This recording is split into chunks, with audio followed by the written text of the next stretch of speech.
வணக்க மக்களே, நாம இந்த ஆரோக்கியமான பதிவில் வேப்பிலையில் நிறைந்துள்ள மருத்துவன்மைகளை பற்றி நம்ம விளக்கமாக பார்க்க போகிறோம். வேப்பிலையில் நார்ச்சத்து, புரதச்சத்து, மாவுச்சத்து, அமினோ அமிலங்கள் மற்றும் விட்டமின் சத்துக்கள் நிறைந்திருக்கின்றன. ஸோ இது நோய் எதிர்ப்பு சக்தியை நமக்கு மேம்படுத்துது. இதன் மூலமாக நமக்கு இருக்கக்கூடிய சாதாரணமான நோய்களுமே நமக்கு குணப்படுத்தப்படும். சீசனலாக புதுசாக அட்டாக் ஆகக்கூடிய பாக்டீரியா, வைரஸ் போன்ற பருவகால தொற்று வியாதிகள், பூஞ்சை தொற்று வியாதிகள் எதுவுமே நமக்கு ஏற்படாது.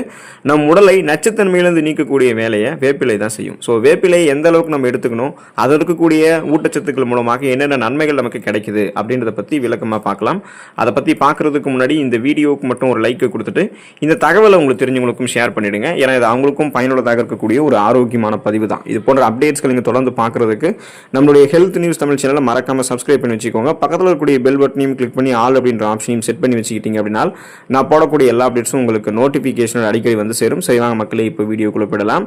வயிறு சார்ந்த பிரச்சனைகளிலிருந்து நீங்கள் தீர்வு பெறுவதற்கு வேப்பிலை எடுத்துக்கலாம். ஸோ இதுக்கு நீங்கள் என்ன பண்ணணும் அப்படின்னா, கொழுந்து வேப்பிலைகள் மற்றும் வேப்பம் பூக்களை பச்சடி செய்தும் ரசமாக வைத்தும் நீங்கள் எடுத்துக்கிட்டீங்க அப்படின்னா செரிமான கோளாறுகள் உங்களுக்கு நீங்கும். குடல்களில் இருக்கக்கூடிய பூச்சி புழுக்கள்லாம் உங்களுக்கு போயிடும். மற்றும் வயிற்றில் ஏற்படக்கூடிய புண்கள், அதாவது வந்து பார்த்தீங்கன்னா அந்த அல்சர் அப்படின்னு சொல்லுவோம் பார்த்தீங்களா, குடல் புண்கள், அந்த மாதிரி பிரச்சனைகள்லாம் உங்களுக்கு கியூர் ஆகிடும். ஸோ அல்சர்லாம் நீங்கள் கியூர் ஆகணும்னா காலை உணவை மறக்காமல் எப்போதுமே சாப்பிடணும்.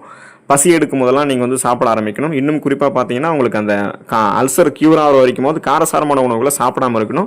ஸோ வயிறு பிரச்சனைகள் உங்களுக்கு எதுவாக இருந்தாலும், இந்த அஜீரணம் தொடர்பாகவோ அல்லது சீரற்ற குடல் இயக்கம், கடுமையான மலச்சிக்கல், வயிற்று வலி, வாயு பிரச்சனை, வயிற்று உப்புசம், இது மாதிரி எந்த பிரச்சனையும் இருந்தாலுமே அதை சரி பண்ணிக்கிறதுக்கு என்ன பண்ணலாம்னா வேப்பிலை எடுத்துக்கலாம். அந்த வயிற்று பிரச்சனைகள் ஏற்படுவதற்கு காரணமான கிருமிகளை வந்து வேப்பிலையில் இருக்கக்கூடிய உயர்தர கிருமி நாசினி நீக்கிவிட்டு வயிறு பிரச்சனைகள் இல்லாமல் நம்மளுடைய வயிற்றை ஆரோக்கியமாக வைக்கும்.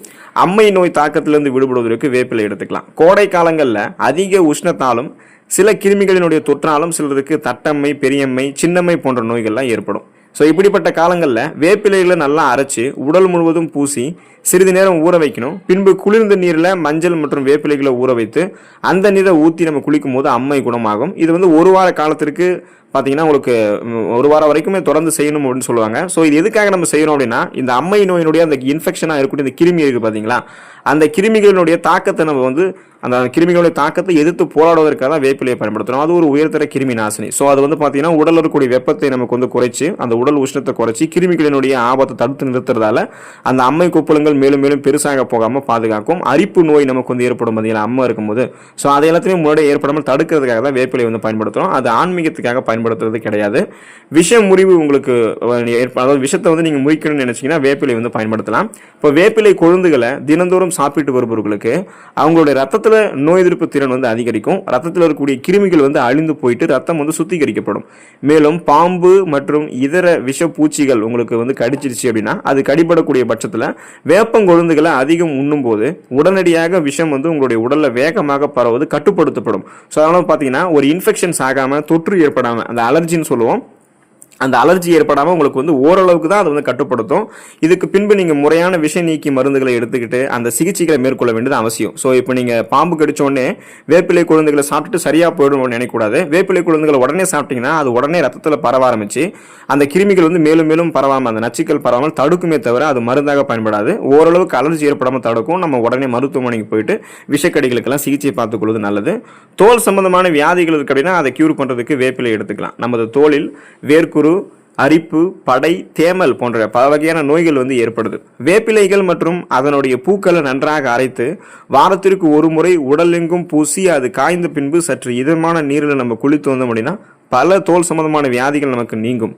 சொரியாசிஸ் ஏற்படுவது, தோள்களில் ஆங்காங்கே வெண்மையான புள்ளிகள் ஏற்படுவது, தோல் சார்ந்த பிரச்சனைகள், இந்த ஸ்கின் டிசீஸ் எதுவாக இருந்தாலுமே வந்து இந்த அரிப்பு, வேர்க்குரு, படை நோய்கள் இது எதுவாக இருந்தாலும், தேமல் அது போல பிரச்சனையாக இருந்தாலும் நீங்கள் அந்த ஸ்கின் டிசீஸ் வந்து கியூர் பண்ணுறதுக்கு, ஸ்கின் டிசீஸ் வராமல் தடுக்கிறதுக்கெல்லாம் வேப்பிலையை பயன்படுத்துனீங்க அப்படின்னா அது உங்களுக்கு நல்லதாக இருக்கும். புற்றுநோய் பிரச்சனை விடுபடுவதற்கு வேப்பிலை எடுத்துக்கலாம். வேப்பிலைகள் இருக்கக்கூடிய காரத்தன்மை புற்றுநோய் செல்களை அழிக்கக்கூடிய திறன் கொண்டது. சிறிது வேப்பிலை கொழுந்துகளை நீங்கள் நன்றாக அரைத்து மாதுளம் பழச்சாலோடு நீங்கள் கலந்து குடிச்சிட்டு வந்தீங்க அப்படின்னா உடலில் நோய் எதிர்ப்பு திறன் வந்து உங்களுக்கு அதிகப்படுத்தப்படும். ஸோ அந்த இம்யூன் பவர் இன்க்ரீஸ் ஆகிறதால புற்றுநோய் பாதிப்பிலிருந்து உங்களை நீங்கள் பாதுகாத்துக் கொள்ளலாம்.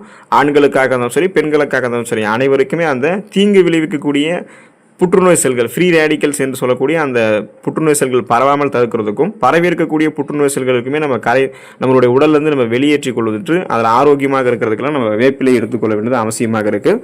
பல் பிரச்சனைகள் உங்களுக்கு தீரணும் அப்படின்னா நீங்கள் வந்து வேப்பிலையும் வேப்பம் குச்சியையும் நீங்கள் வந்து பயன்படுத்தலாம். வேப்பிலைகளை பச்சையாக மென்று தின்னும்போது அதனுடைய சாறுகள் நம்மளுடைய ஈறுகளில் படும்போது ஈறு சம்பந்தமான பிரச்சனைகள் நீங்கும். அதாவது ஈறுகள் வந்து உங்களுக்கு வலுவிழுந்து போகுது, அதன் மூலமாக பற்கள் வந்து வலுவிழுந்து போகுது, ஈறுகளில் ரத்த கசிவு ஏற்படுவது, வாய் முழுவதும் துர்நாற்றம் வீசுவது, பற்களில் சொத்தை ஏற்படுவது, பற்களில் வந்து பிளேக் படிவது, இது போல் உங்களுக்கு வந்து பிரச்சனை ஏதாவது இருக்குது அப்படின்னா அதெல்லாமே நீங்கள் வராமல் பாதுகாத்துக்கிறதுக்கு அந்த வாய் துர்நாற்றத்தை போக்கி கொண்டு உமிழ் நீரினுடைய தரத்தை மேம்படுத்திக்கிட்டு வாயில் இருக்கக்கூடிய கிருமிகள் எல்லாத்தையுமே நீங்கள் அழித்துக் கொள்வதற்கும், இன்னும் குறிப்பாக வந்து பார்த்தீங்கன்னா அந்த பல் சார்ந்த பிரச்சனை உங்களுக்கு எதுவும் இல்லாமல் சுவாச புத்துணர்ச்சி பெறுவதற்கெல்லாம் நீங்கள் தொடர்ந்து வேப்பிலையை வந்து பயன்படுத்திக் கொள்ள வேண்டியது அவசியம். ஸோ வேப்பிலை எடுத்துக்கொண்டு நலம் பெறுங்கள். அடுத்த ஆரோக்கியமான பதிவில் மறக்காமல் சந்திப்போம். நன்றி மக்களே.